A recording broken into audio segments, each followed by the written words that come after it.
نحمده ونصلي على رسوله الكريم اما بعد فاعوذ بالله من الشيطان الرجيم بسم الله الرحمن الرحيم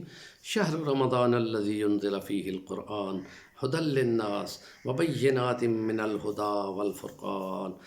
صدق الله مولانا العظيم قال النبي صلى الله عليه وسلم خيركم من تعلم القرآن وعلمه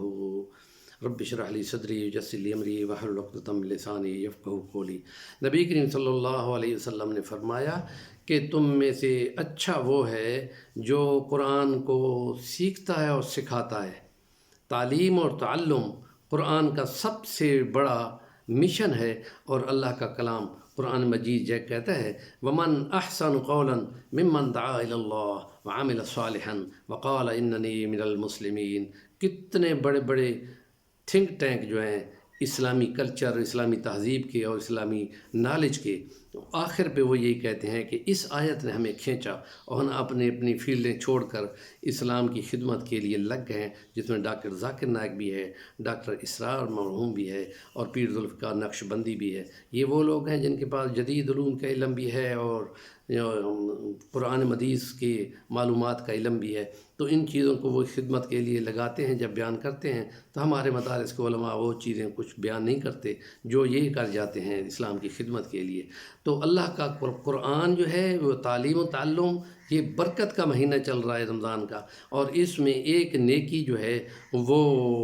70 گنے تک چلی جاتی ہے نفل فرضوں کے درجے پہ، اور فرض جو ہے وہ 70 فرضوں کے برابر چلے جاتے ہیں۔ تو قرآن مجید کا یہاں پر مطالعہ کرنا، اس کو پڑھنا، اور خاص طور پہ اس کو برکت کے لیے پڑھنا۔ ہم نے یہ گزارش کی تھی کہ مسلم شریف کی روایت ہے کہ جو رات کے شام کی نماز کے بعد،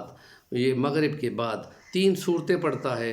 وہ جنت الفردوس میں جانے والوں میں اس کا نام لکھا ہوا ہوتا ہے۔ سورۃ رحمان، سورۃ واقعہ، سورۃ الحدید۔ اور جو سورۃ البقرہ کی آخری 2 آیات کو رات کو سونے سے پہلے پڑھتا ہے، یوں سمجھو کہ اس نے 4 غلام آزاد کیے ہیں،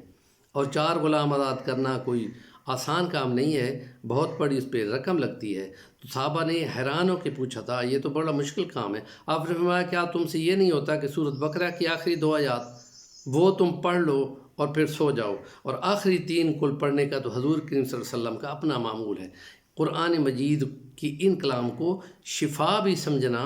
اور اس پہ ہدایت لینا، اور اس کام کو آگے کنوے کرنا کہ یہ نیکی کی کام ہے، ہر لمحہ قیمتی ہے، اور یہ زندگی گزرتی جا رہی ہے، اور اب ابد الآباد کی زندگی جس کو ایور لاسٹنگ لائف کہتے ہیں، اس میں وہاں درجے لینے کے لیے یہاں کوشش کرنا وہ ضروری ہے، اور اس بات کو آگے بیان کرنا، اس میں برابر کا ثواب لینا ہے۔ ہمارے چینل کو سبسکرائب کریں، نیکی کی باتوں کو ابلاغ کریں۔ جزاکم اللہ احسن الجزا۔